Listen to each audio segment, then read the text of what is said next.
well, my name's Rob Callan. I'm one of the neighborhood ambassadors, and this is kind of funny. I'm looking on out here, and it kind of takes me back to giving lectures to vet schools or vet students. But that was in a previous life, so now I'm here and helping out with this. I'd like to, first off, welcome everyone here tonight to this second of the presentations from the Fire Adapted Big Sky and the Neighborhood Ambassadors. And curious, about how many of you were in the first one? Yeah, quite a few. So quite a few returners. So you must have found that useful. And then also about half of you look like your first time to come to one of these meetings. And as you know, these are organized by the Neighborhood Ambassador and Mel Crichton over there in the corner. He won't stand up because he doesn't like the notoriety.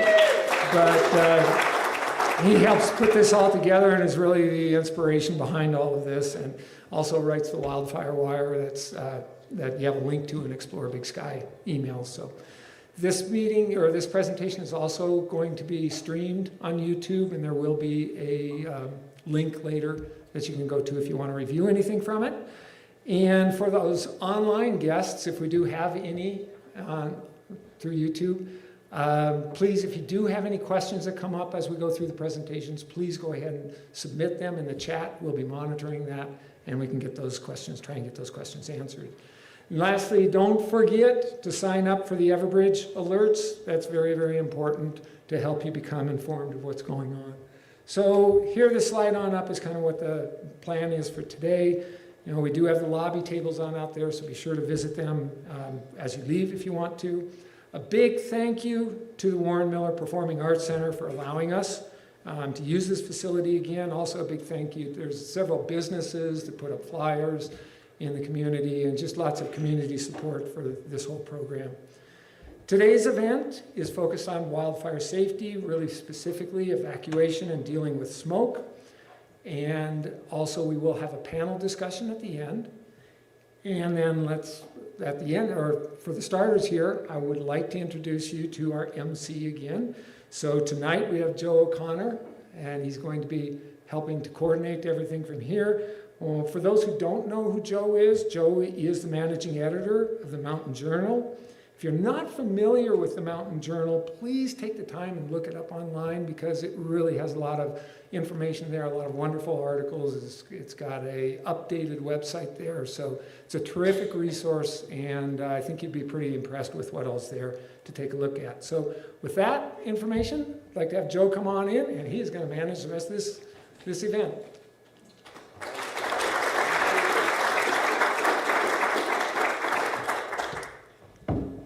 All right, well, thank you for that, Ron. That was a lovely introduction. Welcome, everybody. As Ron said, I'm Joe O'Connor, managing editor for Mountain Journal. Welcome again to the Warren Miller Performing Arts Center in Big Sky, Montana. Welcome to everybody tuning in via the live stream as well. Mountain Journal, so I want to shamelessly plug our publication here, because that's what I do. So at Mountain Journal, we cover environmental news across all of Greater Yellowstone ecosystem. Everything from water issues to growth to wildlife and climate change. The intersection of humanity and nature is what we really get to the bottom of. And we cover wildfire. Before we kick off the evening, Ron kind of ruined my surprise here, but that's okay, I appreciate it. We do have an exciting announcement. We just rebuilt and launched Mountain Journal's new website today, so check us out at mountainjournal.org. And tomorrow, for everyone's reading pleasure, we're publishing a Lights Out feature story by University of Montana Journalism School's Rose Schimberg. It's an in-depth feature on wildland firefighters and mental health, and it's a really underappreciated component of wildland firefighting that I think everybody would really, really enjoy. I don't know if you'll enjoy it, but I think you'll learn a lot. So it will be available exclusively tomorrow in our free newsletter. So you can scan the QR code right there and sign up for it, or we have a table, my colleague Sarah Diopsimer is out there manning our table. She might be in here right now, but oh, there she is. Hi. But you can sign up either on a clipboard there or scan the QR code. And we'll email you the newsletter tomorrow, and yeah, you can read it. So tonight you're in for a fascinating and informative event. We have some of the top wildfire experts in Greater Yellowstone here to discuss fire preparedness and evacuation. This is our second wildfire event here at Warren Miller Performing Arts Center. And I just want to, again, give a shout out, and if everyone could give a round of applause for John, Jared, Ava, and the whole team here at Warren Miller Performing Arts Center. That'd be great.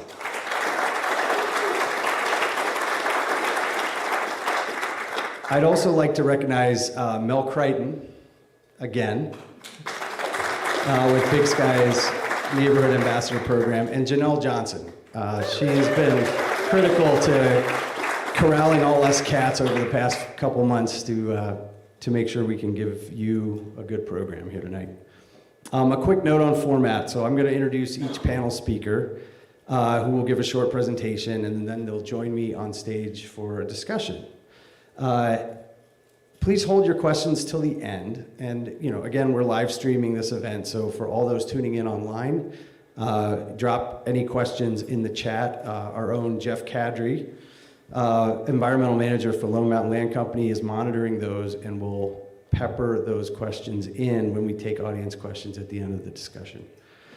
The panelists, the experts today, will let you know about the plans in place and the tools available in case there is a wildfire.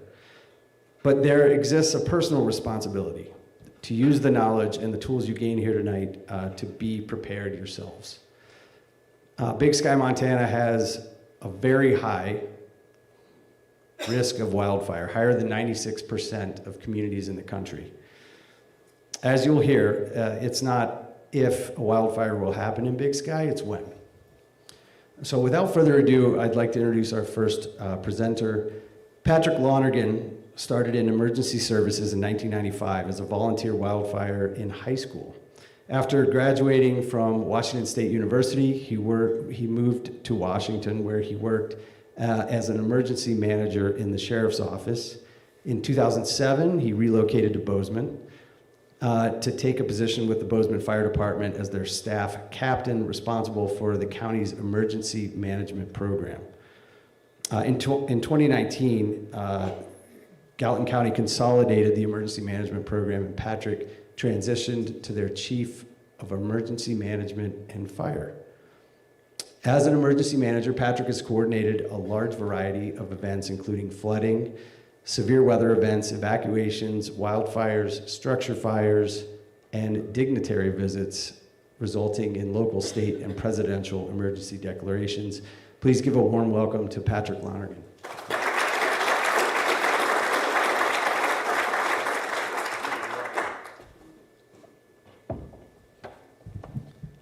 Okay, good evening, everybody. So we're going to kick this off talking about emergency alerting here in Big Sky, which really, the challenges you have are the challenges that face many of our communities across the country. The key gist for emergency alerting is it's not simple. There's no one-stop tool that hits everybody's needs or fits all of the circumstances. And we're going to talk about some of those in a little bit and give you a little bit of insight so you can help figure out what tools you need to make sure you have given your living and work and recreational activities that you take into account. The key, though, is many of those tools require you to take some sort of action, whether that's downloading an app, making sure the settings are correct in your devices, or registering to tell us what locations and numbers you care about. So we're going to jump into it. I'm going to skim through the tools that we use, kind of starting with oldest to newest, and then we can dive in deeper if there's desire at the Q&A at the end.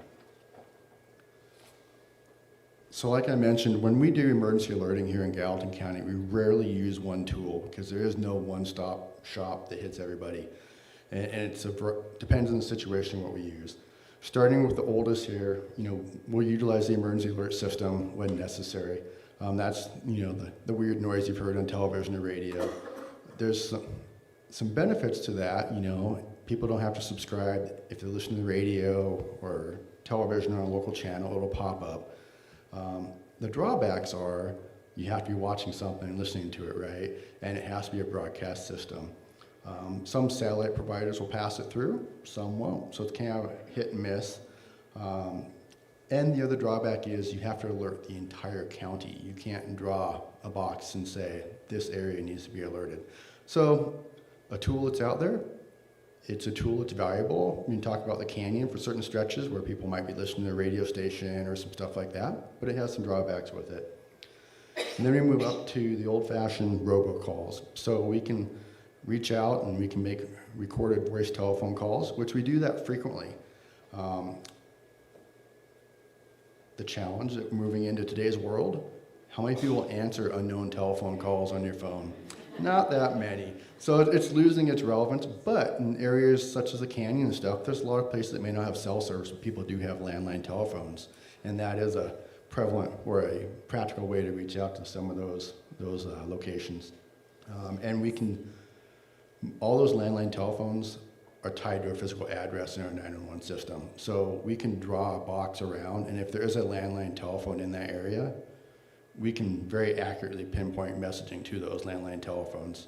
Challenge being, people have to answer them. Moving forward, text messages, very, very common tool, very relevant tool.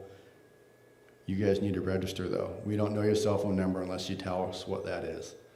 Drawback to text messaging, people have to register. That's the number one challenge. Number two, a lot of people don't pay very close attention to text messages. They stack up. They may not have them turned on at night. And they are subject to system being overwhelmed, large incidents happening and the cellular system gets overwhelmed. So there's some drawbacks to them, but there's also some benefits we'll talk about in another slide here. And then email messages, much the same. You have to give them to us. A lot of people, they don't alert them, that sort of thing. But the benefit of email messages is we can send very robust messaging. So unlike a text message, we can include maps and images and formatting text and lots of links and stuff like that. So it is valuable to give us your email message or email information because we can provide much more detailed information on what may be going on in a given incident. The next one is a smart device app. So we keep talking about Everbridge. Everbridge does have an app that you can download. And the value of the app, you can log in if you've created an account and it will alert you on the locations you've identified. But the other valuable thing about the app is it will also alert you if you're physically located and we draw a box over the top of you. So that's probably the big value of the app is it tracks where you are at that given point in time. And if something's happening around you, you should get notified. Drawback is you have to download it and it is subject to cellular systems being overloaded. So 50-50. The next one here is a very powerful tool that's coming along, but it's still in its infancy, and that's wireless emergency alerts. I'm sure many of you have gotten an AMR alert on your cell phone, and that's what a wireless emergency alert is. It seems much like a text message, but it's not. It's very different systematically in the technology, and those are geo-targeted and do not require people to opt in. It's basically we draw a box, and cell phone towers that are inside that box that the cellular providers feel are serving phones that are inside that box we just drew should receive that notification. So benefit, you don't need to opt in.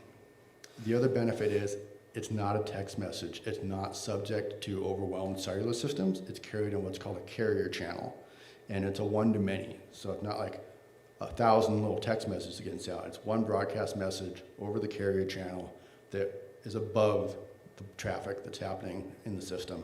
So also, that's our penetration tool, right? Something bad's happening, cellular system's overwhelmed. That's how you punch through that. Flip side has trade-off. Depending on the age of your cellular phone, we might be limited to 90 characters of a message. If it's a newer phone, and newer is relative, it might be 360 characters. So we're limited on how much information we can put in. The other flip side is it's drawn by a box, but it has a plus or minus margin of error of 10 miles, historically speaking. And so what that means is we draw a box and it's not uncommon for us to see people's phones going off. They're 10 miles beyond the edge of that box. Again, not necessarily bad, but it makes it challenging to craft the message on who's truly affected by the incident that's taking place. Because just because you're getting the alert doesn't mean that you're necessarily affected because of that margin of error. And then we also use social media and local media outlets. Everything we do gets a press release with it. We push it out to whoever the big social media activity is in the given community, because there is no one-stop shop. So those are kind of the methods there. I hit on it a little bit, but we really want to emphasize that there's no one-stop tool and they all have pros and cons. So some of them are based on static locations. So if you register in the Everbridge system and say, this is my home address, this is my work address, this is my mom's address, if something happens to one of those addresses, no matter where you're located, you'll get alerted. So that's a plus. The other side is where you physically located. So that's the app, that's wireless emergency alerts. It doesn't care about where you've registered, it cares about where you happen to be at that point in time. Some of the methods are based on the association of the cell phone tower. We talked about that, wireless emergency alerts. And then some of the methods cover the entire county, which can be a little hard depending on what you're trying to target there. There's a little picture there, oops, excuse me. That's what the screen on an iPhone looks like for your emergency alerts, the wireless emergency alerts. I highly recommend you take a look and make sure those are on. They're on by default. However, we see time and time again across the country where Amber Alerts seem to be maybe a little overzealous at times, and people get annoyed and they go in there and they figure out, how do I turn this off? And they start flipping stuff off, and they take everything off, not just the Amber Alerts. So please make sure that public safety alerts is green, or whatever it looks like on Android. So a couple of common questions that come up when we talk about emergency alerting here. What happens if the cellular network is overloaded? So we talked about wireless emergency alerts. That's our push through the system, overloaded system tool. Carried on the carrier channel, not affected by system overload.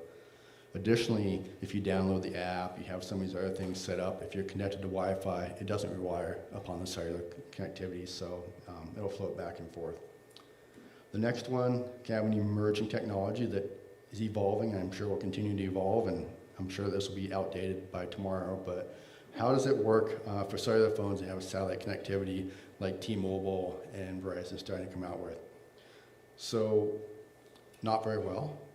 And this comes into, they all work differently. So I have the T-Mobile service on my phone, and what I've discovered is, if you want to send or receive a text message by satellite, you got to take your phone out, you got to orient it, you got to wait until it says you're good to go, and then you got to stay there, right? So in theory, if you were signed up for text messages, you could get one via satellite texting, but you're going to have to be standing there waiting for it. It's not just you're going to be out there hiking and it's just going to pop up. So in theory, yes, the app won't work because you can't pass data currently. Someday you might be able to. Wireless emergency alerts won't work because you have no cellular coverage. But in theory, you could get a text message. Wi-Fi calling. I'm sure many of you use Wi-Fi calling. So there's an interesting idiosyncrasy with that. Is if you're on Wi-Fi calling, you'll get your text messages, you got all that stuff coming through. Wireless emergency alerts will work, but only if you were also connected to a cell phone tower. Remember we talked about that cell phone tower being in the alerting area? So if you're in a backcountry cabin, even if you have your Starlink and you're able to make calls and all that stuff, a wireless emergency alert will not work without being connected to a cell phone tower at the same time. But if you have the app or you have text messages set up, you should get those through Wi-Fi calling. How do people outside of cellular coverage receive alerts? A lot of places still have landline phones, so hopefully they answer it if that's all they have. And then obviously there's a lot of options now for wireless internet, especially with Starlink and the other similar tools coming out. So make sure that you have that location registered so that if we draw a box over it, it alerts your devices. And then last one is, what are the options for visitors to receive emergency alerts? So we created a kind of opt-in thing for visitors that I believe has gone out in a lot of materials in the rental, where they can scan a QR code, it sends a little opt-in or text message, and it basically opts them in to a 30-day period of text messaging for in Big Sky. And you've got a little Big Sky emergency alerting group, and basically how that works is we set off an alert in Big Sky, we add that group to the alert, and anybody that's opted in gets that alert, and then in about 30 days, it cleans the list out and flushes it and starts fresh. And then, of course, they could always download the app or whatever if they wanted to, too. But basically, we set up the text messages as the simple way to do it. So my message of the day is register in the Everbridge system. Tell us what addresses you care about, what devices you want to be notified on. Download the Everbridge app so it knows if something happens where you're physically standing, and then make sure that emergency alerts are enabled on your telephone. And that is the super high overview of emergency alerting in Big Sky. And I'll be here for questions in a little bit. Thank you.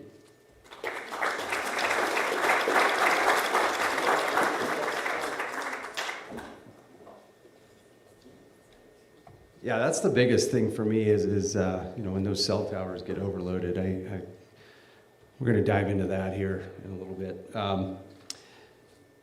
Now, I'd love to introduce our next presenter, Sergeant Daniel Hayden. So we had a couple different bios for him, and I made an executive decision to decide on this one. So Sergeant Hayden started his career with the Gallatin County Sheriff's Office in 2012, and he was assigned to work the night shift in Big Sky. During his career, Sergeant Hayden has been a member of the Missouri River Drug Task Force, General Detectives, and the Special Response Team. After being promoted in 2020, Sergeant Hayden returned to Big Sky and currently supervises the patrol operations in Big Sky and West Yellowstone. In addition to supervisory duties, Sergeant Hayden is a search and rescue coordinator and a deputy coroner. Please welcome Sergeant Dan Hayden.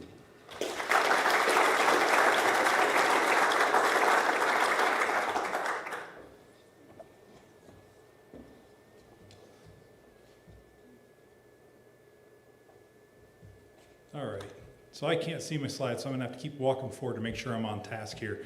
You're gonna hear from emergency management, you're gonna hear from the sheriff's office, you're gonna hear from the fire department. All three of us are gonna keep talking about Everbridge. I'm sitting in the front row, I've already seen one person signing up for it.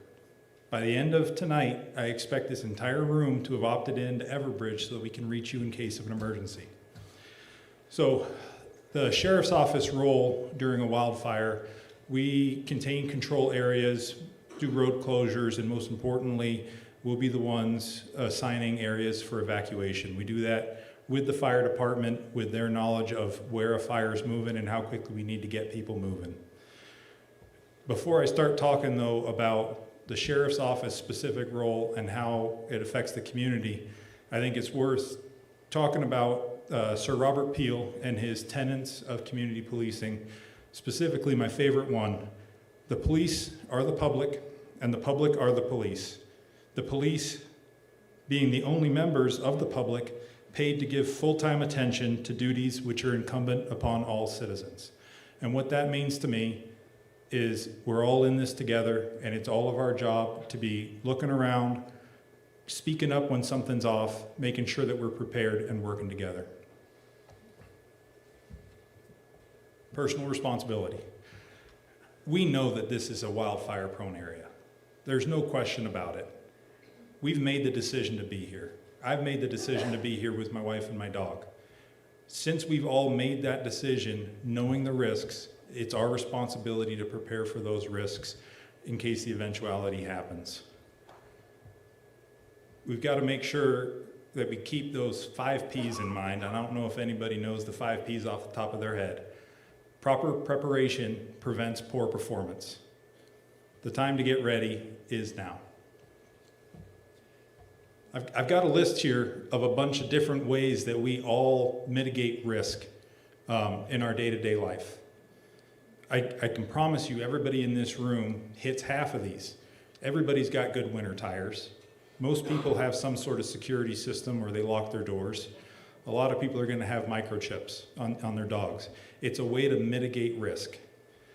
With that being said, wildfire is a huge risk with a low frequency, and so our preparations for it need to start today, and the goal of those preparations is to make sure that we're ready to go if the sheriff's office ever sends out the message that it's time to leave the house.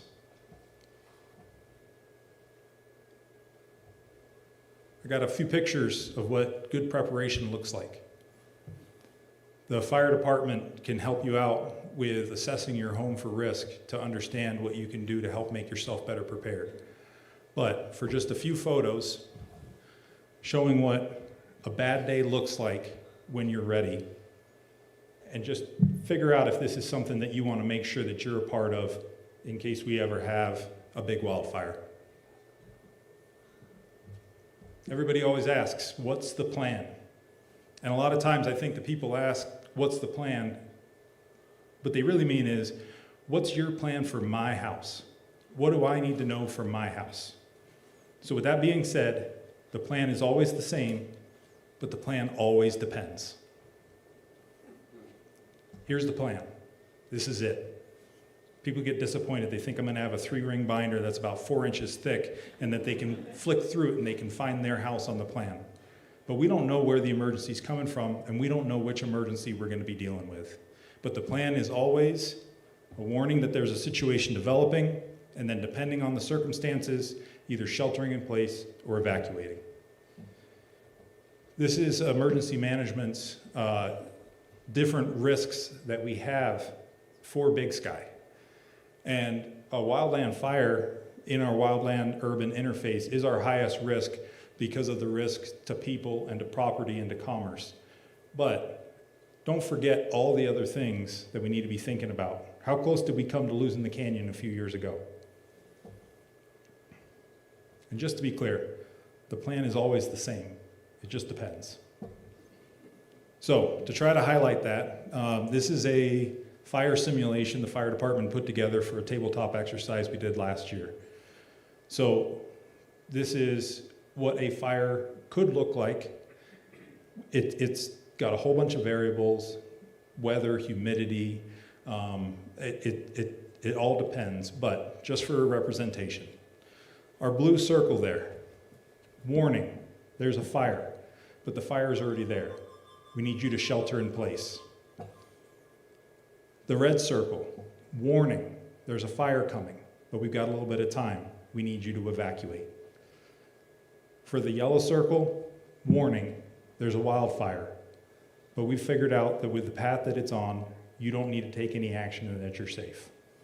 Now, imagine the 100 different examples of that, where the wind is 10 miles an hour stronger, or we have a cold front come through, pushing the wind from the north instead of coming from the southwest. Imagine it's November down at Porcupine, or imagine that it's August right after Wildlands. It all depends, but the plan is always the same. This is a fairly simple evacuation map. What it's got on here is our main roads, and then it's got areas of refuge. The areas of refuge are decided based upon the ability for people to survive the fire going past them. When people think about evacuations, what I hear a lot from them is that they assume the plan is everybody gets onto Lone Mountain Trail, turns left at the light, and everybody goes to Bozeman. That's not going to be the plan. This is something where, as a fire is coming, we're gonna have to make decisions. Do we need to take traffic and push it uphill to Big Sky Resort and shelter people at the free skier parking? Do we need to shut down the canyon and have everybody either stage down at the school or head out through West Yellowstone? Do we need people to stay where they are? If we have a fire that is only a threat, let's say to the mountain village in, at the resort, and everybody from Spanish Peaks clogs up Lone Mountain Trail, we've just lost the opportunity to be able to move the people we need to move.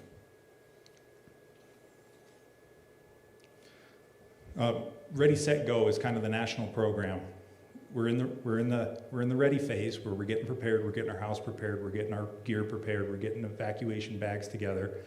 The set phase is when we realize that there's a developing situation and we start taking the actions to be ready. And then go is when it's time to act. So, ready, set, go for evacuations. Your set phase. You need to have your gear ready before the set phase. That is, we got handouts on it, but that's your medications, that's your glasses, that's your important documents, That's the one family heirloom that you can't go without. You need to know where it is. And when it's time to get set, we need to make sure that we have our stuff in our car, that our car is parked so that all you got to do is put it in drive to be able to go forward, and you got to make sure you got gas in your car. Everybody fills up at Four Corners, I hope. And if you see your gas tank has gotten to a half a tank, it's time to go back to the gas station. When you're evacuating, headlights on, potentially your hazard lights on. A wildfire is going to turn a bright day into night, and you need to be visible. You need to drive safely and slowly. You don't know what hazards ahead of you on a curve, whether it's a downed tree or whether it's a stuck vehicle. Breathe. People forget this. Breathe. Your oxygen, or your brain needs oxygen. And most importantly, the late evacuation is the most dangerous evacuation. When you look at a lot of the catastrophic wildfires, it's the people who waited and waited and waited, realized it was too late, and then got in the car, and those people perish in their car. So you need to be ready. You need to have your gear. And if you're going to evacuate, as soon as we say go, it's time to go. For shelter in place, most houses that burn in a fire don't burn because the flames from the fire hit them. They burn because embers sit in the duff, sit in unclean gutters. And because of that, it slowly smolders, builds heat until the house lights on fire. So the ready phase, or the ready phase is getting the fire department's assessment, making sure that your house is prepared, making sure that you have good standoff distance, making sure that trees close to the house are properly limbed up. But then if you're going to shelter in place, it is trying to keep heat and smoke out of the house. It is making sure that you've got cotton on to protect your body. It's making sure that you've got your fire extinguishers staged and that you're doing what you can to make sure that you've got water, because if the fire comes through, you're going to lose power. You're going to have some time before we can come and get you. And then when it's time to go, you're going to want to get towards the inside of the house to be able to have as much distance from you and the radiant heat as possible. Keep drinking water because it will get warm. And then once the fire passes, then it's time to go get the hoses out and make sure that if there's any spot fires, if there's anything in the gutters, that you get it taken care of. We've talked about the avenues for information sharing. I'm not going to hit on it again other than to say Everbridge. The sheriff's office will be the keeper of information for evacuations, and all the other public safety agencies will link back to us, but we'll be the primary group sharing that information. And the door-to-door notifications, we should say. It's the sheriff's office goal to put ourselves at risk to actually get to your door to make sure that you're out. So, now is the time to get ready. And you can't just be thinking about your bag and your car and your house. You need to be talking with Mel and the neighborhood ambassadors, because this is a subdivision problem. This is a main roads getting you out of the subdivision problem. And this is a whole community problem. And at the end of the day, sign up for Everbridge. Thank you for your time.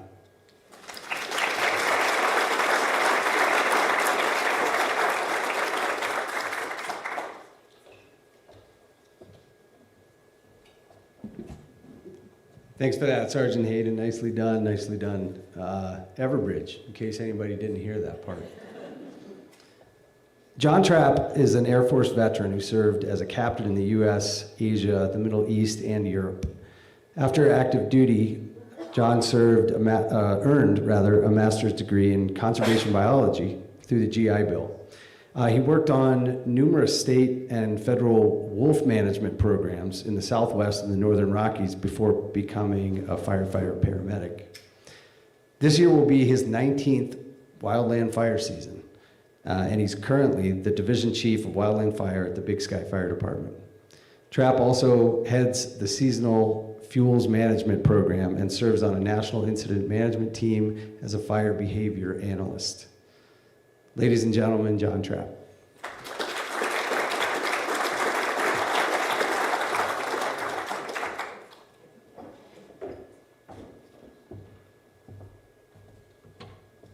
Hello, everyone.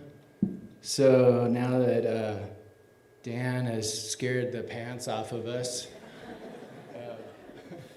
I want to point out that we have some good things going for us in this community, and that is, if you look across the bottom of the screen there, you see all these agencies and organizations working together so that we can function as a team to help ensure your safety as best we can. And so that is our objective, to do that as a team.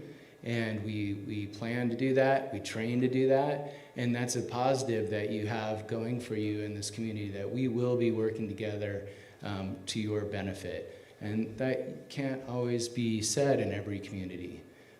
So appreciate what you have here, that we're going to be working hard to take care of you.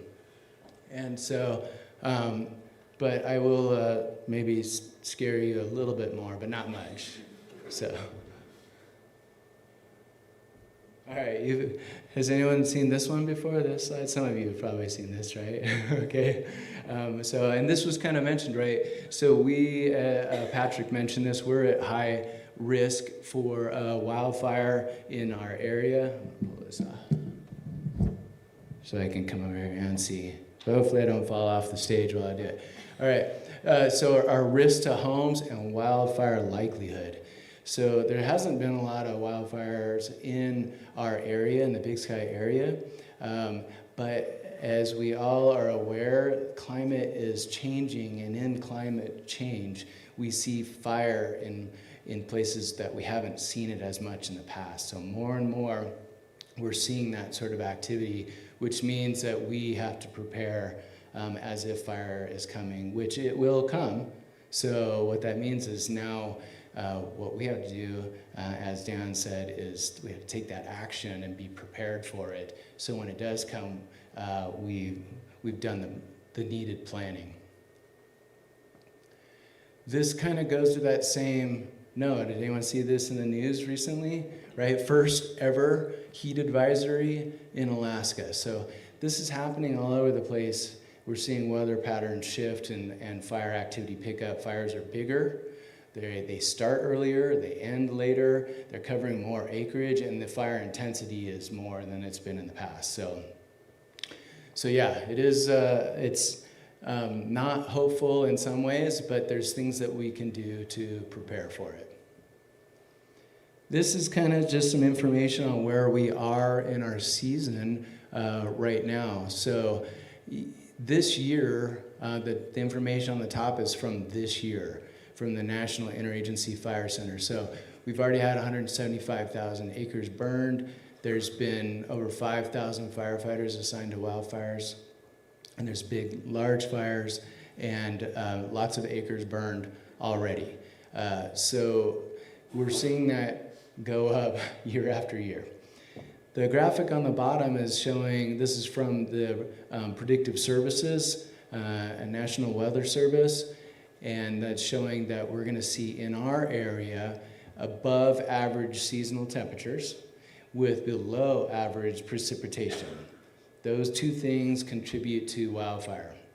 And sometimes if you have a type of system like ours here, just a little bit of change can result in a big change in fire activity.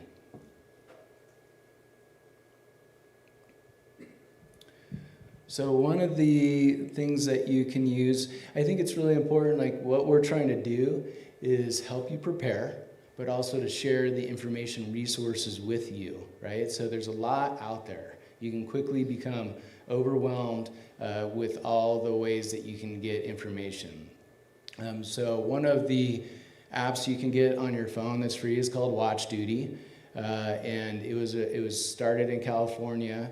And it was started by a person who realized that there was a lot of fires burning around the house and they didn't know what was going on, and so they created this app and started to develop it. So it'll show you a map of the area. You can download it on your phone for free. And on any particular fire, you can click on that and it will tell you information about the fire. So the Jericho Mountain Fire is the one burning near Helena, and currently they are in a level 2 evacuation warning. Right? So as Dan mentioned, what does that mean? That means they're in that set posture where they're ready to go and actually evacuate. So preparedness is the big part of this. and having your stuff ready, but then we don't have a lot of time. Dan and I recently went to a FEMA training, which was cool because I'm not sure how much longer FEMA will be a thing. But the FEMA training was on evacuation, and it was heavily focused on flooding and hurricanes. Often with flooding and hurricanes, there's a fair amount of warning that it's coming, right? Fire can be instantaneous, where you have a lightning strike or a human-caused fire, and fire is moving in whatever direction that the wind's blowing or upslope, right? So we don't always have a lot of time, which means now is the time. You get your stuff together, you prepare now so that when it does start, you can quickly go, or you know where your closest shelter location is. So information sharing is good. You can set up alerts with fire duty, watch duty, and it'll tell you like if there's new fires in your area and things like that. Okay, so back to this, and then looking at, this is a national program, the Ready, Set, Go program, and we have members from the fuel mitigation crew from Big Sky Fire have a booth out there. The Forest Service has a booth out there as well for information that are related to Ready, Set, Go, which is this national program. And it gives you even more breakout of the details than what Dan and I have shared with you here, but it's an important thing to kind of keep track of and look through. There's checklists that you can look at and sign off for yourself. You can keep a list by your door, or somewhere in your house, so when this happens, you're not frantically trying to remember what you're supposed to do. You just pull out the list you made ahead of time. You know where your medications are. You know what you need to do when you leave the house, right? You need to close your doors and your windows and things like that. And if you do stay in place and shelter in place, which can be done in certain circumstances, and think about what it might be like after the fire burns through there. A lot of times the power might be out or something like that, and so if you have well water, your pump may not work and things like that. So you can't always be sure you'll have everything that you normally have, right? Imagine like when the power's gone out from a lightning storm or something like that, and there's a fire burning towards your house at the same time, right? And the cell service is all clogged up. It's going to be a fun day, right? All right, so preparation is key. Dan showed this, and a couple things I want to point out on this. So we don't have a lot of ways to move out of the area that we're in, right? And it's going to be really important that you do it quickly if evacuation is ordered. We're going to try to do it in ways that are closest to where the risk is or where the threat is, taking into account where the fire is coming from. So if we can do that and do it in a timely manner, that'll be helpful. As I mentioned in the FEMA course, when they order evacuation, when it comes to hurricanes and floods, people usually wait 24 hours before they start moving. You got about 24 seconds, right? So don't be sitting around taking your time. You need to have your stuff ready to go so you can move out quickly. That's not the time to think, well, do I want to bring this picture off the wall, or which of my guns do I want to bring? You got to think of all that stuff ahead of time, right? Okay. And then knowing which is your closest area of refuge would be important as well. So in where you live, think about where you can get to that's going to provide you with some safety.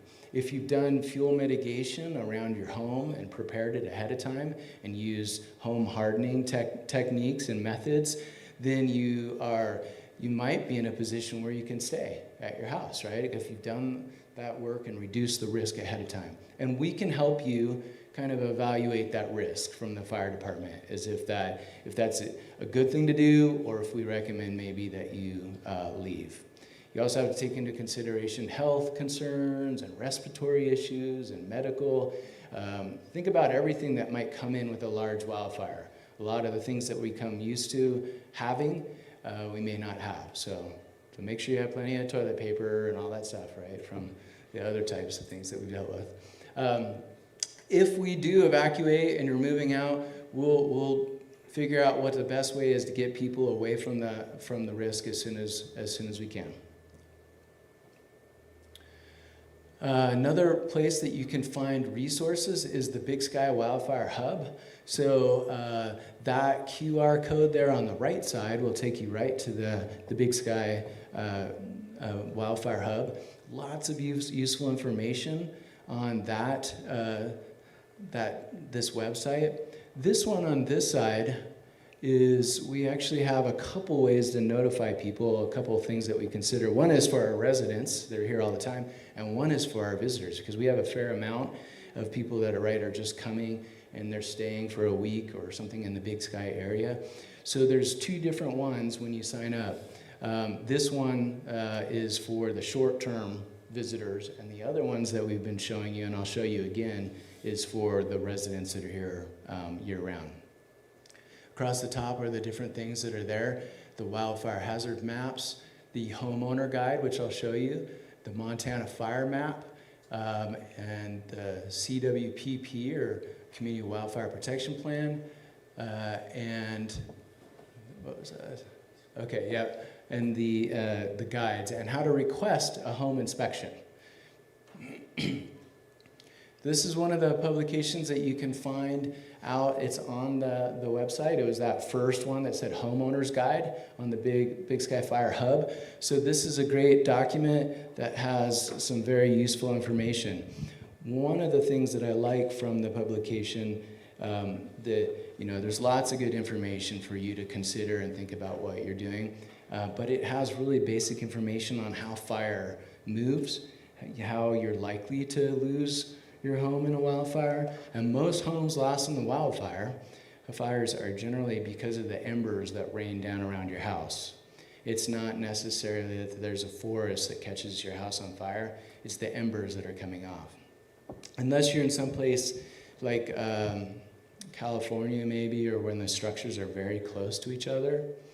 Once one goes, then maybe another one goes, and then another one goes. And that magic number is less than 30 feet. So, and the guide will talk about what you can do to reduce your risk within 30 feet of your home. And there's the QR code for that one. Again, it's on the Big Sky Fire Hub, but I'll give you a chance, anyone that wants to get that. Remember what it was like before we had QR codes? Now that we have a lot of QR codes, I have to always be like, all right, which QR code is this one?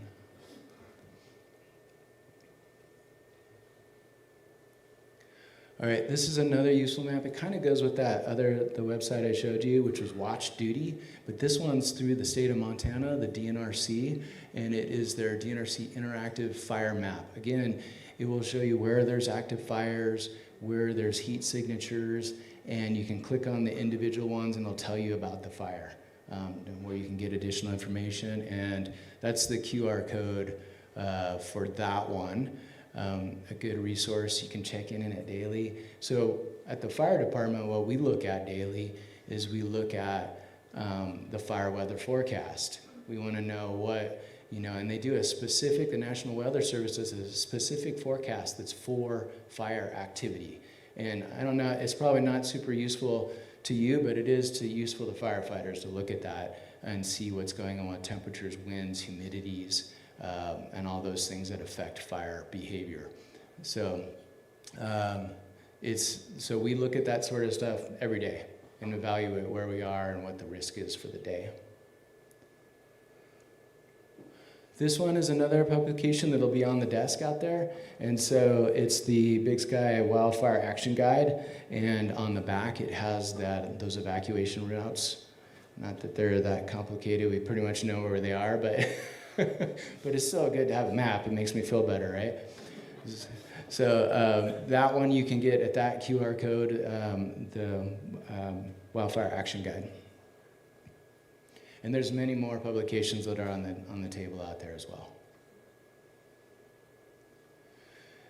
This is another useful site to share information, and some of the information, like the fact what our level of fire risk and the likelihood of our structures burning down and things like that can be found on this website, where you look at the Explore part. There's the QR code for that one. Everyone's phone's getting full of QR codes. We should probably do like an article or something on all the fire resources. Yeah. I know the QR codes. Okay, so there's a few more of those QR codes. Again, there's the Big Sky Fire Hub is the top left one, and the alerts, Everbridge. If you haven't heard of Everbridge, right? So that's that one in the upper right. And then our home wildfire risk assessments on the bottom. So the fire department will come to your house, we'll do an assessment on your structure, and what that assessment does is like, what is your structure likely to burn down if a fire comes? And I know some people in this room have had their house assessed, yeah. So that's great, and because it gives you some things to think about ahead of time, and that's part of that preparation. What can you do ahead of time? And we do that for free with the fire department. We can also provide some guidance if you live in a forested area or you have property that has a lot of trees around it. We can give you some guidance on maybe how to treat that, and we approach it from a reducing fire risk but improving forest health at the same time, right? Because we want to keep the forests that we have healthy as much as possible. And if you have a contractor that you like and you're used to working, that's great. We can come in and say, all right, well, this is our prescription, what we think you should have done, and if you'd like the contractor to do that sort of work for you, that would be great. Or you can potentially use our Big Sky Fire seasonal fuel mitigation crew. We have 9 firefighters that are on that crew. What's nice about that crew, or what I like about it, is they're all firefighters also, so it kind of bolsters the Big Sky area's ability to respond to an initial attack or new fires in our area. So they're a seasonal crew that comes on just during essentially the wildfire season. So it's a good thing it's a great thing that the Big Sky area has going for it. So, and that's all that I have.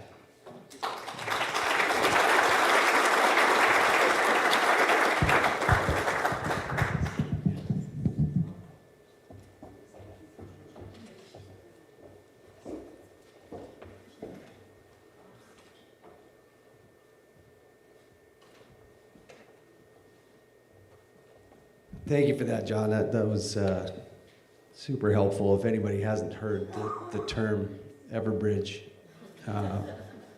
Everbridge. Liz Davey had a 40-year career with the Forest Service as a forester, a silviculturist, which is growing and cultivating trees, in case you had to look it up like I did, a fuel specialist, and a district ranger. She's lived and worked in the greater Yellowstone area for more than 40 years. Liz loves to hike, bike, ski, backpack, and is passionate about this ecosystem in our communities. She lives with her husband and 2 dogs in Driggs, Idaho. Davey is currently project coordinator with the Greater Yellowstone Fire Action Network. Please welcome Liz Davey.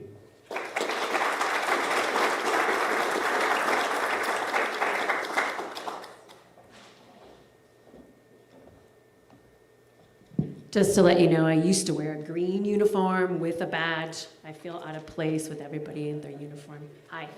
Thanks for inviting me back. I really appreciate it. My colleague, Christy Landis, is out here. She's our communication specialist, so I hope you get to know her, and she can take care of all things communication. I hate microphones. Oh, what's that? I'm going to talk a little bit about smoke. It's nothing to be scared about like everything else we heard tonight. It's just something to be aware of. So you heard the discussion. There's a lot more fire than there's been, and where there's fire, there's smoke. So we need to be ready for a smoke event and know what to do for yourself and your community. This is a whole air quality guide, and there's some pamphlets out at our table out here in the lobby that you can pick up that talks about the various air quality rankings, I guess you could say, but it's really how you feel. These are just general guidelines. What should you do if it's green? Oh, nothing. Ooh, except I feel yucky today. Well, maybe there's something you could do about that. That's what being smoke ready is all about. Oh, it's that maroon color. Yuck. I should not go outside, nor should my children or my pets go outside either. But is your house ready for smoke? That's something to evaluate. Do you have clean air in your house? Is there a clean air space you can go to in your community? That's what being smoke ready is all about. Because we know smoke does not necessarily come from the immediate area. Canada has been very gracious and has offered us some of their smoke. Luckily, we missed that this year. But other places, you saw that fire map. We talk about California all the time, you know, the high winds aloft and stuff like that. That's what carries smoke. So there may not be fires anywhere near us, but we might be inundated with smoke or at least feel it. What are you going to do about it? That's what being smoke ready is all about. It's all part of being a fire adapted community. You're creating defensible space. You're creating the evacuation plan. You're creating a community that is ready for wildfire. Create a community that is ready for smoke. A community can be a whole area like Big Sky. It could be a subdivision. It could be you. You're just concerned about you. And you don't have to have something like a pre-existing disease or something like that. Some days you just don't want to be in the smoke. And so what are you going to do about it? Developing a smoke-ready plan for a community, and you define what that community is, can help you be ready and be prepared for a smoke event. Instead of going, oh, I feel yucky today. What am I going to do about it? Should I go outside? What was that website she told me about? airnow.gov? Sort of like Ever, what is that? Ever something? So being educated about the health effects and what it can do to you, but also how do you feel? Should your kid go play soccer today? I don't know. Usually young people and older people are more affected by smoke, but you just might be having a crappy day and you're affected by smoke. At least where I live, most of us don't have air conditioning. I open the window, that's my air conditioning. Well, guess what just came in? All the smoke that sinks down in the valleys and in the communities at night is what just came inside. Do you have some kind of filter? Do you have something that you can filter the smoke out of at least one room in your house? Maybe the room you're sleeping in, maybe the room that your grandkids are hanging out in. Or does your community have a place where you can go and just get relief? Lots and lots of studies have been done now for firefighters in particular, but also all of us who live with smoke on a seasonal basis, I should say.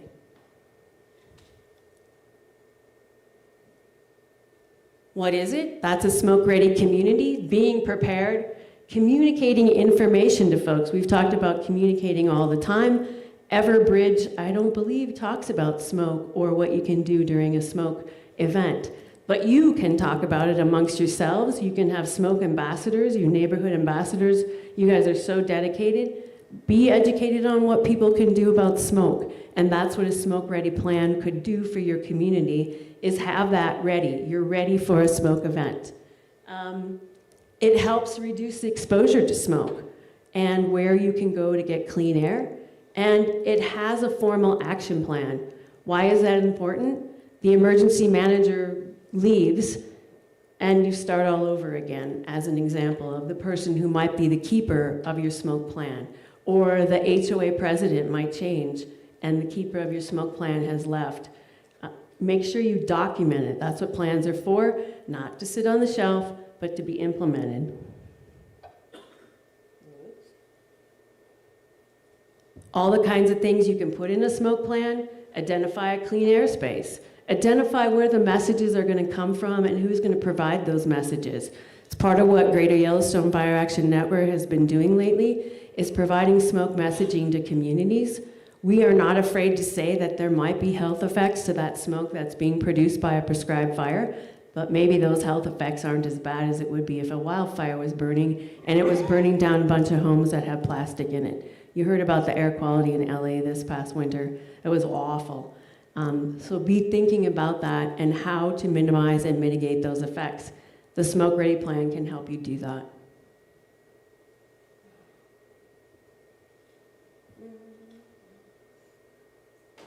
These are just a couple slides with some various websites. I don't have groovy cool QR codes, but this is something that Mel can share with everybody. This is a do-it-yourself air filter if you don't happen to have a HEPA filter in your house or a good filtration system. Mel's going to demonstrate it or has demonstrated it out there. And what did it cost you, Mel, to build your do-it-yourself filter? $43. There you go. You can have a clean airspace. We also have some pamphlets out there to talk about it. So you can remember and order your stuff before the smoke event. Because if you want stuff, so do all your neighbors, and you might not be able to get it on Amazon or Walmart.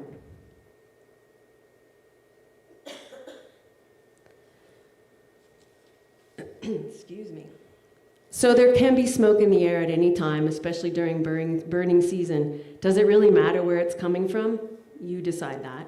I don't think that that's important. That's usually everybody's first question. Where's that smoke coming from? Okay. If you're not being told to evacuate and you're not being told that there's a fire in your area, maybe you should just be worried that there's smoke in the air and it's making you feel yucky. What are you going to do about it? Communicating that, talking to experts, having air quality specialists be able to provide you with that information of what to do. Prescribed fire is another place, a management ignited fire where you're going to get smoke. But studies have shown, and often, and you've experienced it, that smoke is not as bad as wildfire smoke. They do all kinds of stuff when they light that fire to minimize the amount of smoke, minimize the direction the smoke is going, and they can not stop it at a moment's notice, but certainly slow up on ignitions or not have any more smoke in the air if it's really affecting a community. Wildfire doesn't do that. Here's the websites, no QR codes, sorry. Just some variety that Mel can share with you for different places. airnow.gov provides a great place to go to for smoke sensors in your area. There's EPA sensors that are like the official ones, but they're spread far apart. Like Bozeman has one, Missoula has one, but there's all kinds of things called purple air sensors that you can put up yourself or other people would put them up in your community. And you can go to that airnow.gov website and you can see the different air sensors and it will be color coded according to that color code chart I showed you and have numbers. And then you can equate that with maybe I can go outside today and run, or maybe we can go to the basketball game inside because that has good air conditioning. Makes choices that you can make. It gives you choices that you can make about the air quality and if you're going to go outside or not. And one more page of different websites that you can visit for more information. I think it was said earlier, there's tons of information out there and geek out on it for a little minute. Uh-oh, what's going on now? Thanks.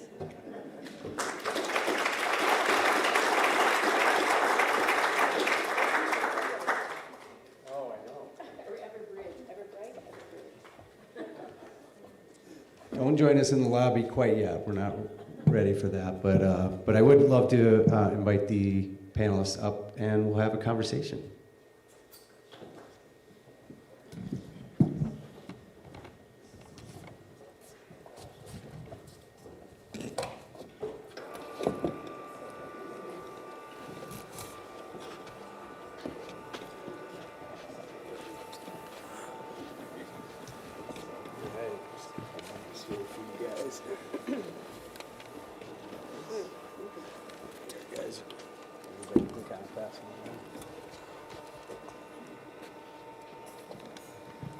Well, thanks everyone again for coming today. I mean, I believe that these presentations showed us, how important it is to be ready and to recognize that it's not if, it's when. So you can't, now's the time, right? I mean, it is, we've got that fire burning up near Helena right now.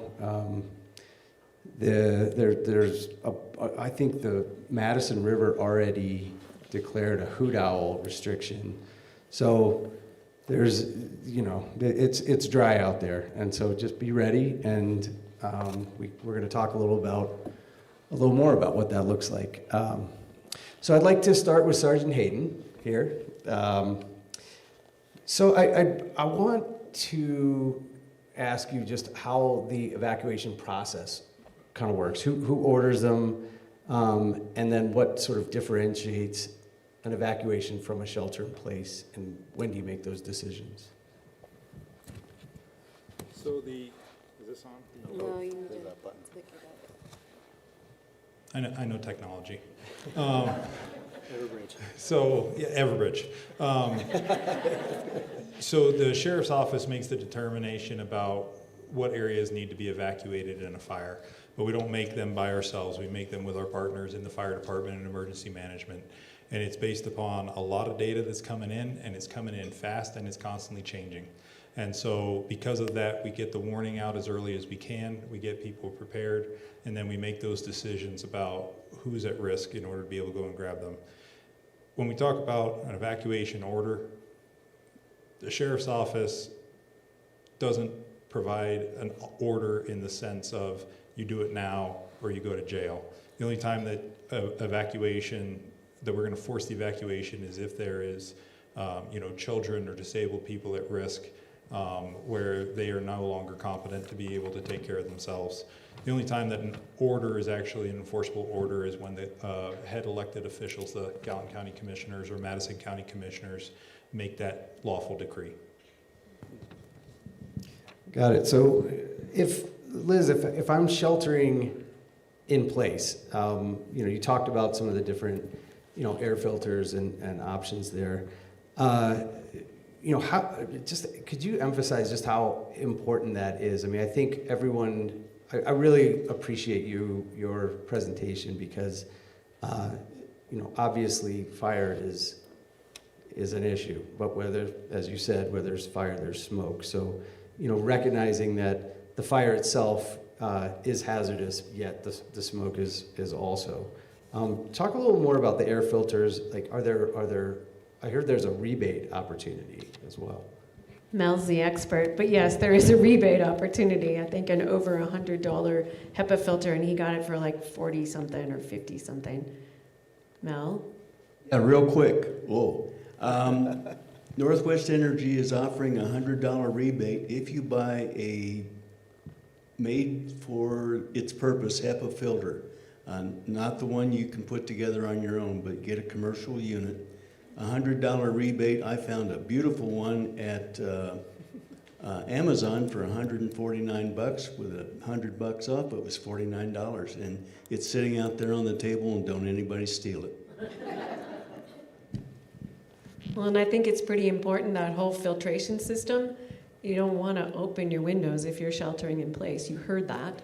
And you also heard breathe. Well, what happens when you breathe and you don't have a filtration system?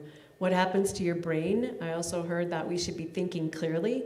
It's clear demonstration that smoke messes with your brain, your thought processes, and your head. So make sure if you're deciding you're going to shelter in place that you also have a good filtration system, at least in one room, whether it's a do-it-yourself or your whole house has that filtration system.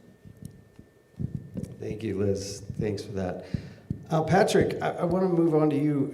Just curious, with the emergency management system in Gallatin County, what's your role in the process of an evacuation scenario and like ahead of evac or shelter-in-place orders?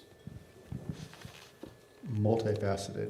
So, we're not like an authoritative agency. Our job is to support the fire department, the sheriff's office, and the communities, both proactively of educational materials and events like this, and tools like our Everbridge system, encouraging the community to get registered in those sorts of activities. And then when an incident occurs, our main goal is support our agencies and provide coordination activities. So support comes in a variety of different ways of tools like Everbridge and helping send out mass notifications and public information releases and stuff like that, bringing in other specialized tools that might be needed to establish communication and stuff like that.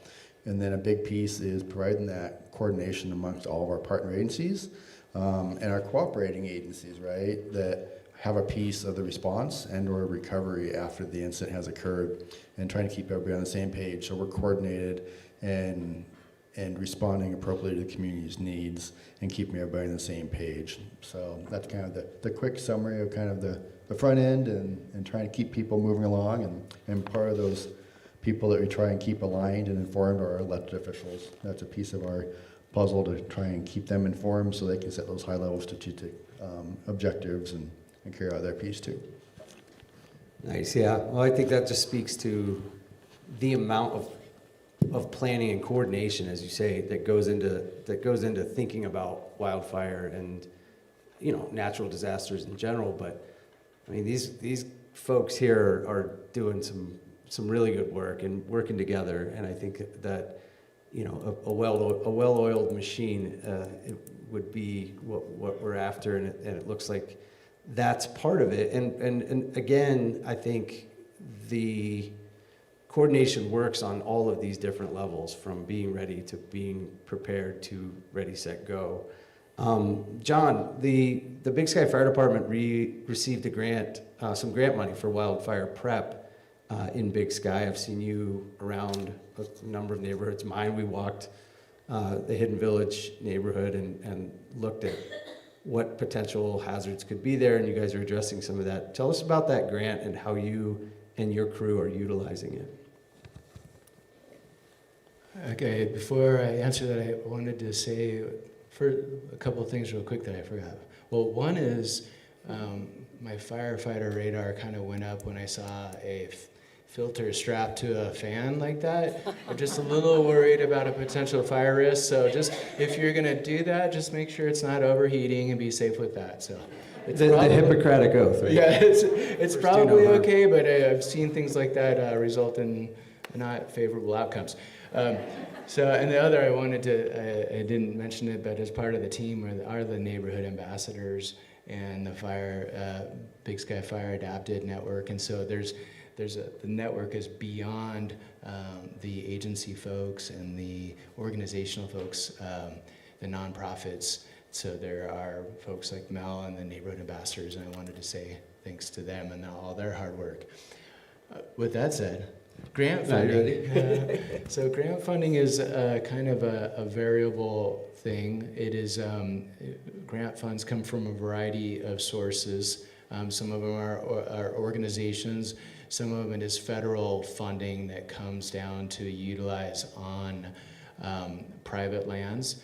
Sometimes there's federal funds that comes down to support federal organizations that do work on federal lands as well. So the grant that Big Sky Fire received is a grant it's called the Western States grant, and it is designed to help encourage or offset the cost of doing fire mitigation work. So, how much the grant can provide really varies depending on the situation and how much risk you're reducing. And so, in a situation like Hidden Village, where there's a lot of folks living in that area, if we're able to do work that affects the entire subdivision, that is the optimal way that you utilize grant funds, because a lot of people's safety is changed by the work in a subdivision or on egress routes. We've talked about that and looked at some graphics. So if you know there's only one road you're going to be leaving on when you go to leave your place, and as you drive, you think, boy, there's a lot of stuff growing on both sides of the road. That's a good opportunity to do mitigation work there as well. And I've found that a lot of the folks that I've talked to in Big Sky, you just approach them and explain kind of what's going on, and everyone I've talked to is willing to say, oh yeah, let's see what we can do to reduce risk to help others. So that's the best way to utilize those grant fundings, and it's usually the homeowner or landowner provides a portion, the grant provides a portion, maybe Big Sky Fire in the work that we do provides a portion. Sometimes the homeowners themselves, they do work as well, and so that can count towards grant matches work as well, because it recognizes the work that the homeowners do as well. Yeah, thanks for that. I was curious, have you all been affected at all by any any federal grant money that you've been getting? I mean, we're trying to doge things up in various areas, and I was just curious if you had any effects of those federal grant cuts.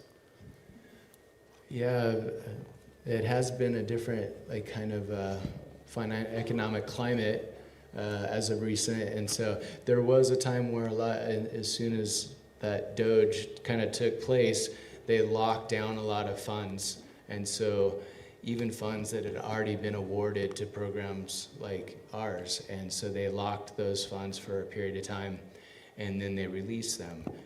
And then there was word that they had locked him off again. So it's something that you have to be aware that it could be a fleeting thing, especially when it's coming through the federal government. And when we see things, another thing that's interesting to me is like a recent article that was in your magazine and the journal is what's happening with the new federal firefighting agency, and that's somewhat kind of like a Doge-related sort of thing as well. So that's going to be an interesting thing as that progresses. Yeah, the consolidation of federal wildland firefighting forces into one unit. A lot, it's Grassroots Firefighters is a nonprofit, and they've a lot of folks. I used to be a wildland firefighter myself, and I've talked to my old superintendent and some firefighters that I worked with, and some of them support it. I think there can be some streamlining components to that.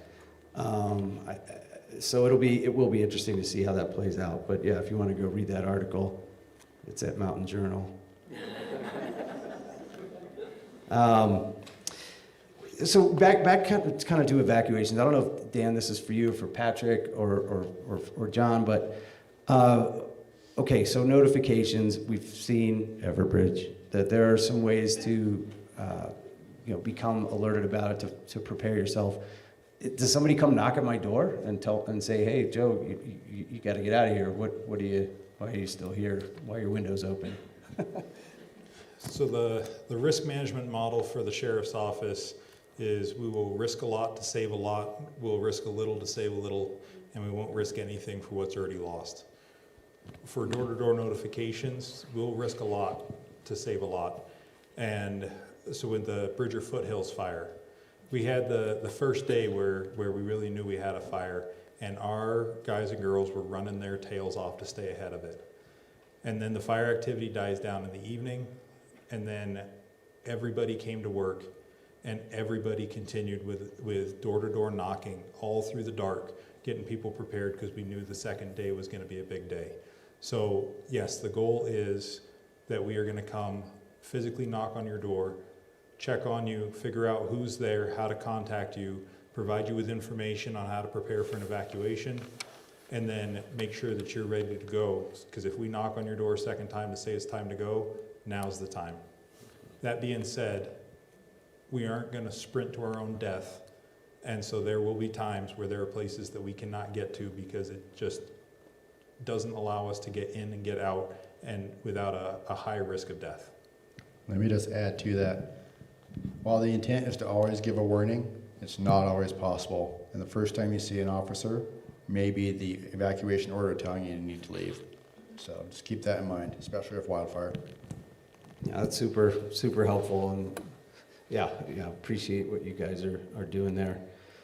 John, I was going to just say, I really thought it was interesting that you mentioned watch duty. I just became aware of that program myself. I had a phone call with them last week. We're gonna embed their live wildfire map on our website actually over the next week or so is what I'm trying to get people to do here. But it's fascinating. They operate live wildfire maps in 22 states. They're powered by over 150, and they're volunteers, but they're former firefighters, dispatchers, first responders, and they monitor radio scanners and other official sources 24 hours a day. So it's really one of the most up-to-date services that you can monitor. So again, you can go to Mountain Journal to figure that out. Last question, and I want to go to some potential questions from our audience on the live stream, and all of you, of course. But Liz, you've been doing some research into homeowners insurance related to wildfire coverage. She chuckles. Talk a little about that. I only get emails from people. Obviously, it's a huge issue. We've heard about it a lot. People are getting dropped. People are getting threatened to be dropped, and people don't understand why it's happening. We are going to put together, I think it's on July 14th, a discussion across the whole greater Yellowstone area on Zoom with several insurance folks, and just have them talk about what they're looking at, why you might be dropped or why you might not be insured, or what you can do. And I think the answers are all across the board, and I won't even speculate on it. There are a variety of states who have different rules and laws, but insurance companies, as you well know, has lost their you-know-what lately. And it's not necessarily from fire, but it's from all kinds of disasters. And so they could be reacting from that. But we all know that they're here to help us as well. And so we're going to pull together hopefully 3 different folks who are going to talk about that. And I'll make sure that people here get the Zoom link to be able to join in on that and to ask questions. And then I encourage you to do it with local insurance companies as well, or people. Of course, everyone's insured by different folks, but you never know. And the scary part to me, and this is me and my speculation, is that they're looking at these big picture maps and it shows a big red blob while you saw the ratings up here on the screen. And so that could very well be what they're looking at. Some folks were saying it's a certain distance from a fire department. That's what it used to be, but I'm hearing now that maybe that's changing. So I think it's a fair question to ask your insurance company and not put your head in the sand for when they come and say, so by the way, we're not going to renew you again. It's a good thing to ask questions, but you're not the only ones, of course. Lots and lots of communities across the greater Yellowstone area are experiencing the same thing from big and small insurance companies. Yeah. I have one thing to add on that.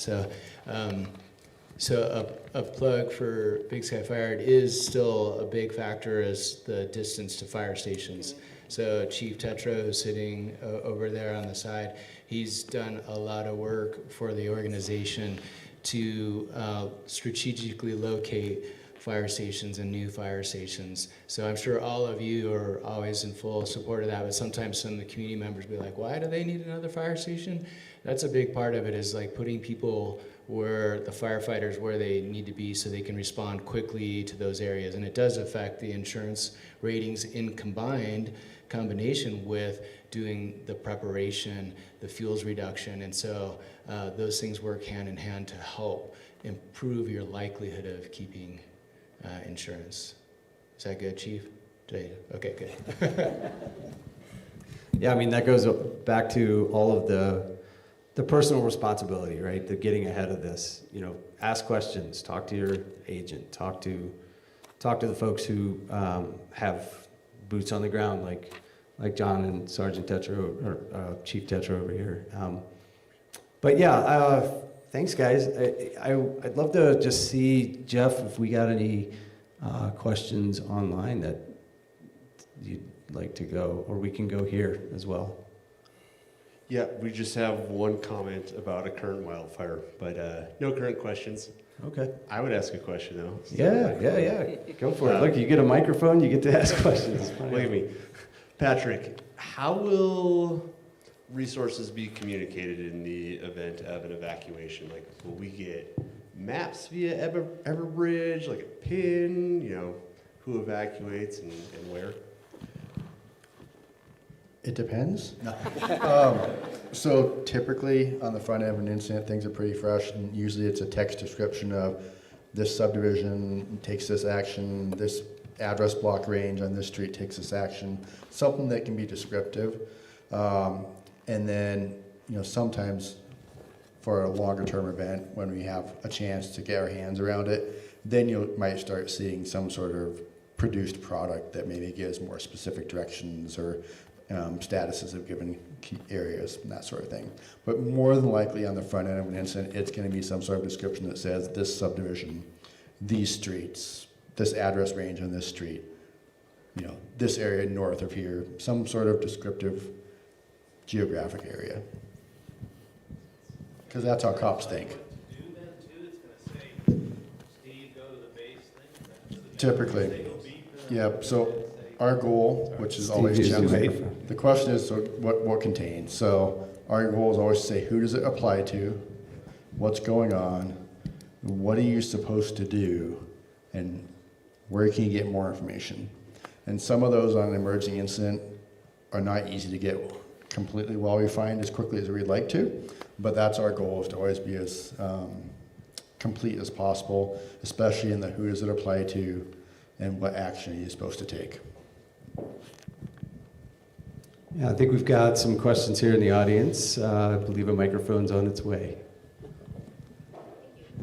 My question is for Liz.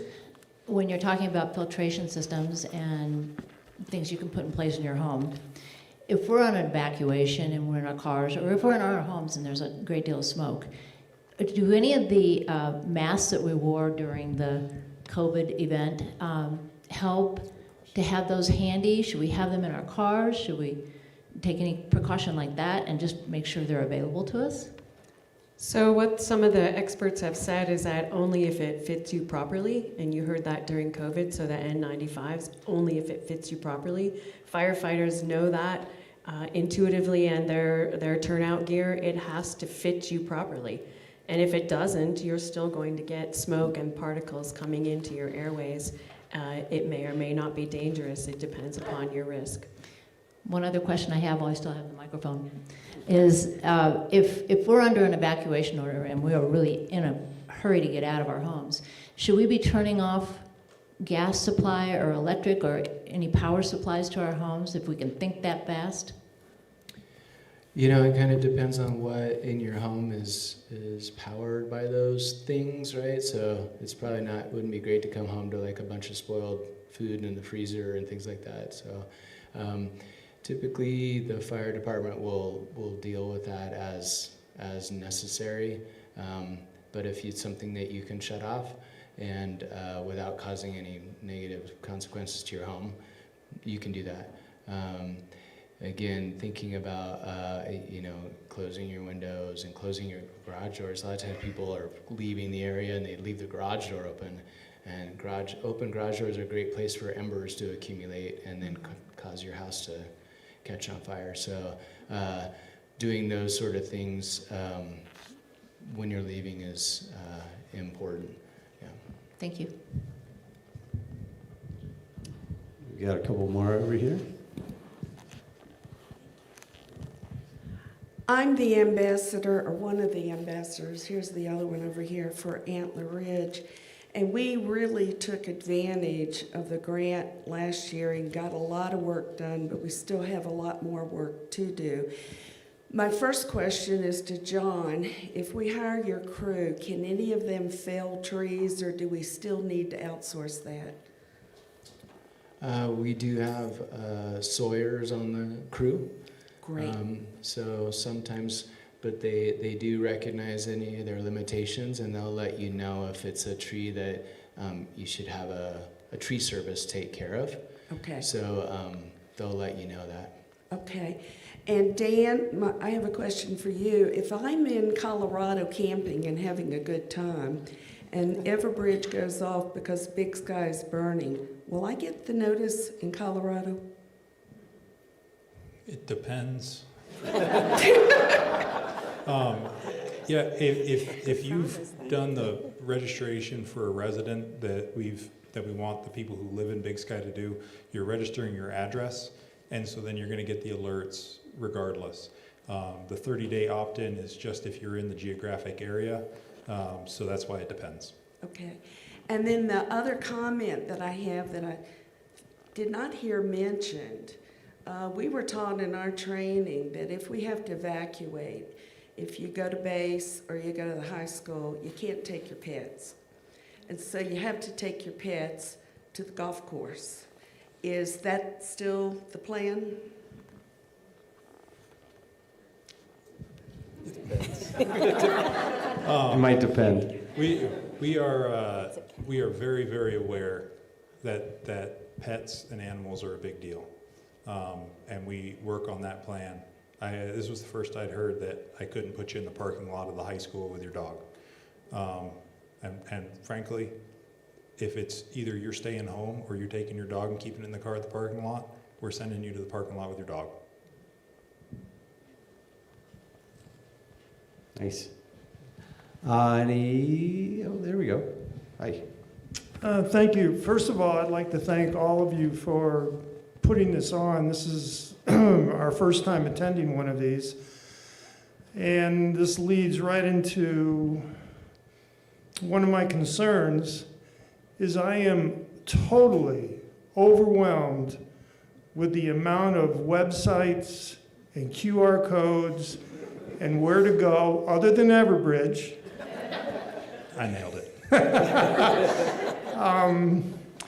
Is there any thought of putting like a table together that just lists all of the different sites, what they're for, and maybe put it in a priority, because we don't have time to read through every single one, to be honest with you. So especially in an evacuation, we're gonna need to be prepared to like go. Can I make a suggestion to start simplifying it? Get a Big Sky Wildfire action guide and get a Ready, Set, Go pamphlet. Take those home as a hard copy. You're going to learn a lot. You're going to have a lot that you're able to do to improve your situation. And then when you've taken the first couple of steps, the ball keeps rolling down the hill. But just start with those two. Okay, thank you. One last question. The United States has been bombarded with wildfires over the years, as all of you know.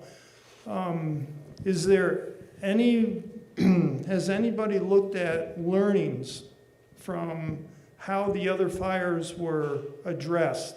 And maybe this goes to Dan and Joe and, well, actually all of you. But more importantly, have you looked at the learnings on how they were acted upon and brought them back here so that we don't reinvent the wheel? I can confidently say yes for everybody. Yeah, definitely. And I think back to Dan's move, Sergeant Hayden, it depends, right?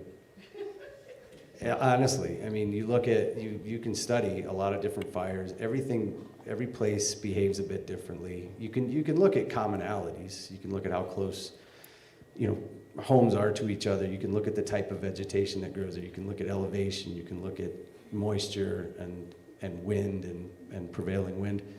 But it really does depend. And I do think, to Dan's point, I think we all look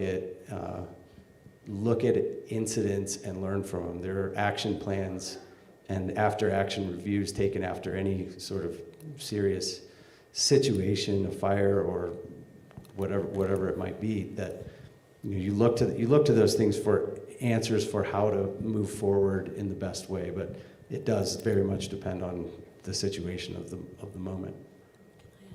Yeah, please. You talk about geeking out. You could research fires ad nauseum and all the different vegetations and the different types. And I suggest it every once in a while. It's pretty interesting. We live in a different fire environment than a lot of other places where the research has been done. I'll put a plug in for our audio tour for the 1988 fires in Yellowstone that talks about the benefits of fire. It has a QR code that you can click on, and it's free, and take it. It talks about the benefits of fire, and it talks about 1988, and we're due. You talk about doom and gloom, but we are due, and so that might be helpful as well. But there's tons of information out there, and coming from a district ranger position in the Forest Service, we study all of that stuff, and that's why we're at where we are now in terms of firefighter safety, public safety, smoke issues. All of those things is from learning since the early 1900s and the documentation that's gone along with not just only when disasters happen and fatalities, but just, what did that fire burn through and how fast did it burn and why? And so there's a lot of people out there who are analyzing the fire that you might experience here, and they are experts at it because they've read a lot of that stuff and they have geeked out on it. So yeah, it's pretty cool actually. And I think what you're looking at here, it answers your question. The fact that we're all sitting here and planning this stuff together is a result of lessons learned. That's why we're doing it. There's a documentary on the campfire, and it's pretty interesting. It kind of talks about how that all unfolded and what went wrong, and what they didn't prepare for. And we've all, paid attention to those sort of things so that we could learn from it and hopefully not reproduce those sort of things. So definitely we are all aware of those lessons learned. So we've made light of the it depends quite a bit tonight, but there's a reason for that, right? There's a lot of variabilities, whether it's wildfire or something else.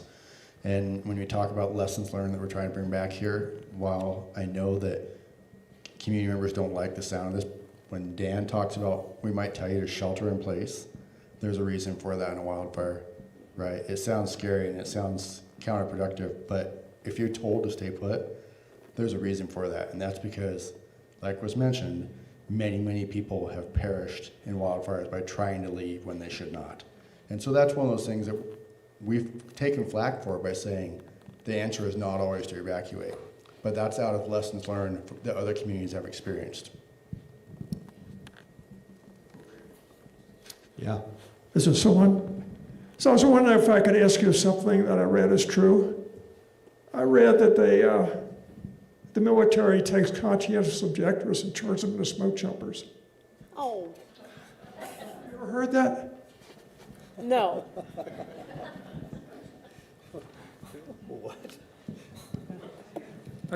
Okay. Quick question over here. It's kind of a follow-up to the question about turning off electricity or your gas to your home. But if you guys had 1, 2, or 3 for each of you, things that you wish people would do as they evacuate, like put a sign on the door that says, "We're evacuated." Things that help you get your job done the most efficiently and the best. Let us know.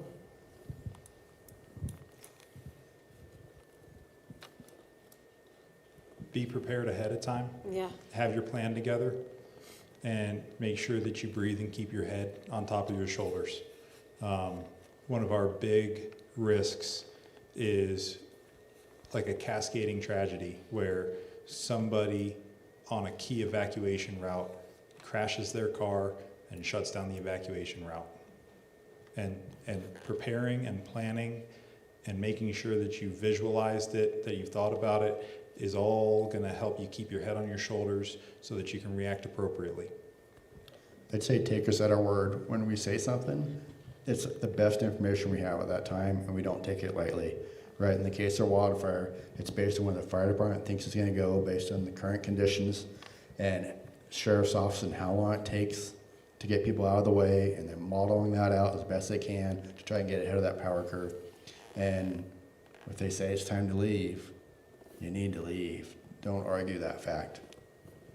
All right, I think we got time for 1 or 2 more, but yeah. Hi. Oh, yeah. Yes, you do.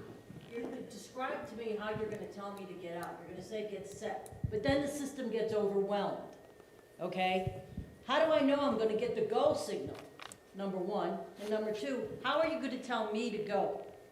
So you'll either get a warning or you'll be told to evacuate. Those are the 2 terms we use in Gallatin County. A warning, something's going on in the area, Right. or you are to evacuate. But how am I going to know that it's not jammed up? I'm So, supposed to be going like Dan now. mentioned, if at all possible, you can get a deputy at your door. Usually that's possible. Not always, but that's always the goal. And if you have a cellular phone, if it's that catastrophic, you can get a wireless emergency alert, which is not jammed up by the cellular services. We're going to light up Ennis and everybody else in the area, right? And the challenge becomes, how do we give a clear message in 360 characters? But that's our problem. We're going to do our best to describe these people in this area need to take this action. So you'll tell me where to go. if at all possible. If at all possible. Thank you. All right, maybe one more. If anyone has a final question here. Oh. I see you in the back with the white sweater. I'm so sorry. But I have a little bit of a shameless plug as well. I'm a wildfire reporter for the Montana Free Press, but also I'm a volunteer for Watch Duty. Watch Duty will report all of the scanner information except when there is a firefighter in the line of duty who might be involved in an incident. So it has all of the most updated information for you, but as a warning, it will not update for you unless your phone is connected to either Wi-Fi or cellular signal. So do not look at Watch Duty if it is a time for you to evacuate and you're looking for up-to-date information. It sounds like the Amber Alert government issue services are the best place to receive that information. That being said, my question for you guys is, given that we are still in low fire danger area right now, are there mitigation plans happening or prescribed burns that are currently being planned to try to mitigate what fire season might look like this summer?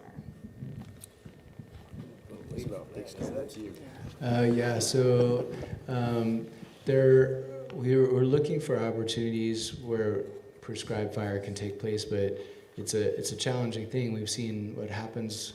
There's thousands of successful prescribed fires every year that you don't hear anything about, and there's a few that don't go well, and you hear all about it, right? Prescribed fire is a very powerful tool applied in the right place that can reduce wildfire risk if done right, and also improve forest health. So it has a lot of benefits, but it requires some very specific conditions in which you have holding features and the appropriate resources, and the weather prescription is right, and the fuel prescription. So we are aware of looking for those opportunities in the Big Sky area, and we will keep looking for where those may appear. So most of it is done through mitigation with with mechanized or hand crew type work to reduce mastication, things like that, to reduce forest fuels, or pile when we cut limbs and drop trees and we pile those and burn those in the wintertime.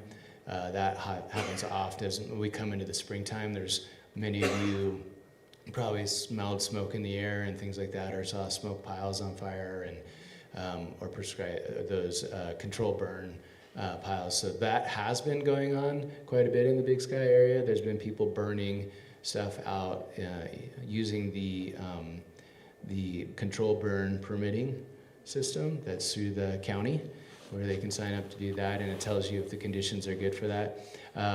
And then the crews, there's been contractors working, private companies, they're all trying to do stuff, and the Big Sky Fire crew has been dropping a lot of trees and making piles as well, and running a chipper that we have.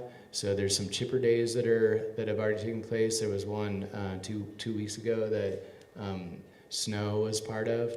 So there's a lot of things going on the landscape, but I think one of the biggest things that we've been hitting on is that you have to take that action as the landowner and as the homeowner first, which means if you don't know, asking for help and getting information, and then taking that action to reduce the fuels around your home.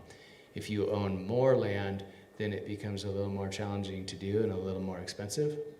But there's ways to accomplish it on broader areas as well. I just got to hijack this quick. Mel does a really great job at a lot of things.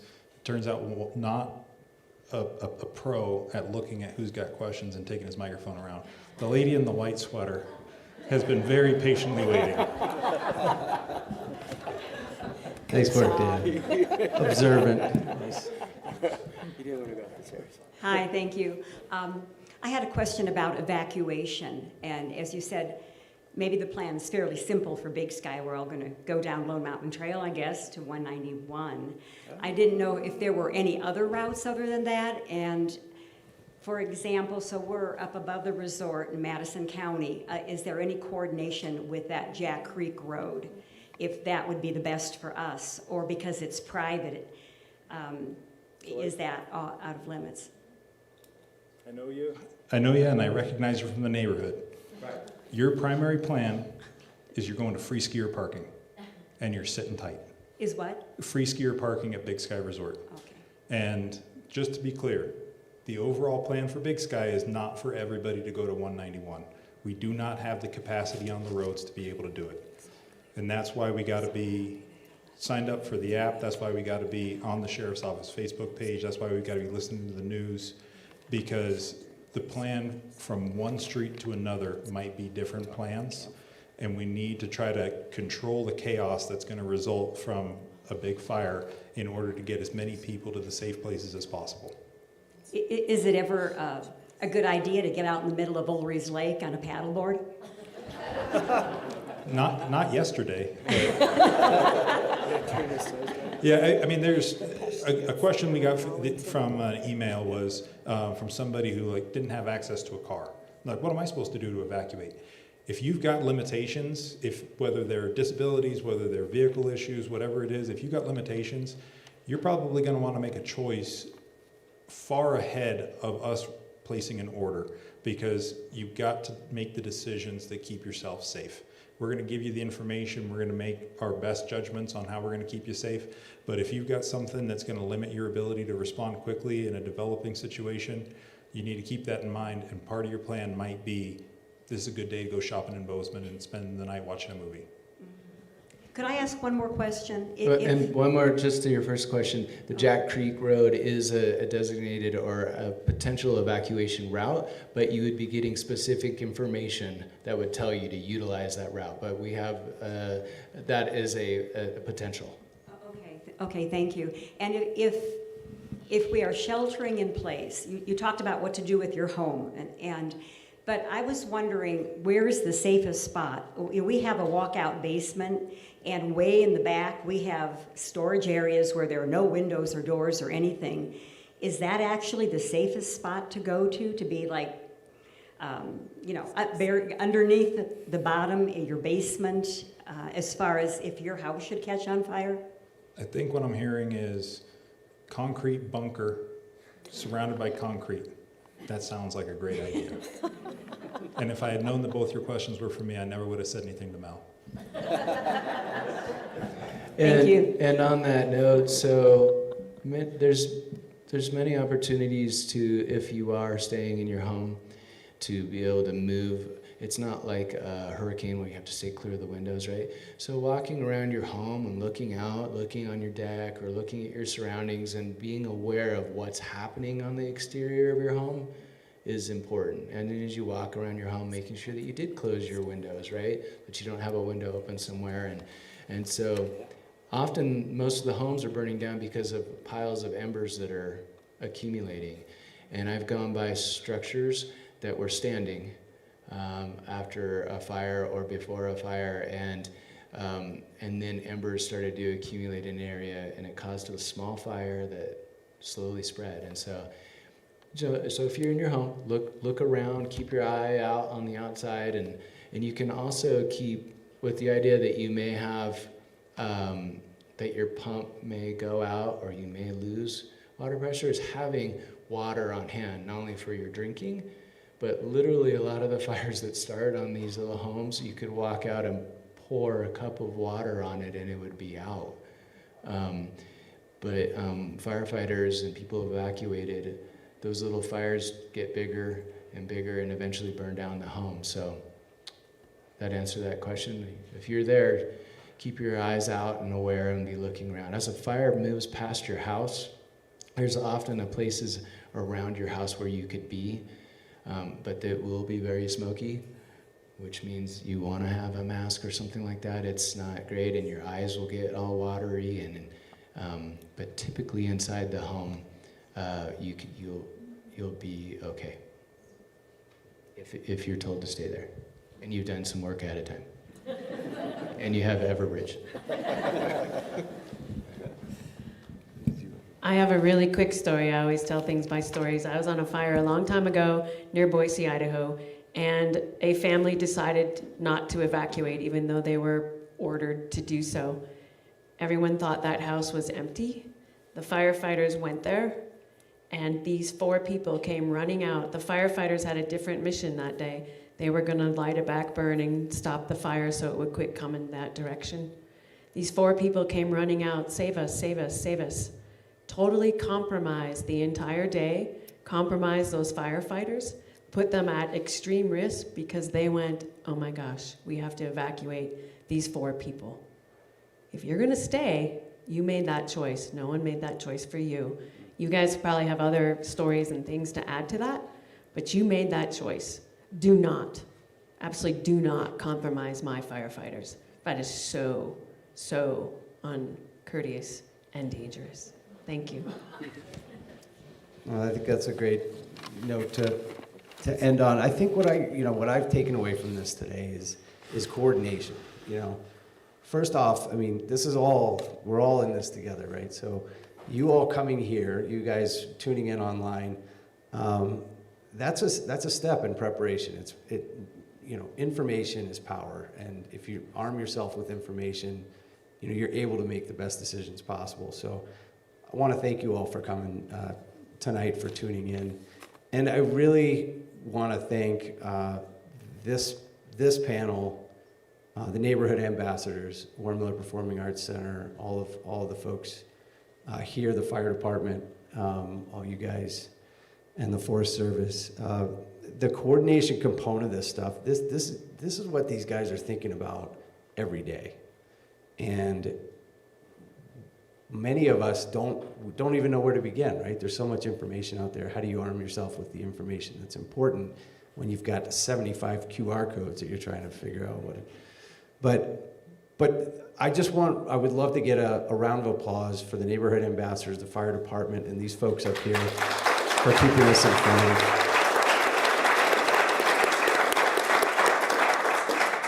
So, yes. If you live in a neighborhood that does not have an ambassador, consider being one or recruit somebody.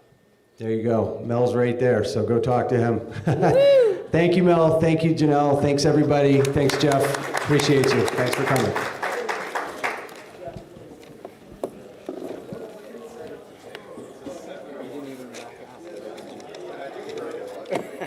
Thanks, gentlemen. I think I'm going to get a house up there. Thank you.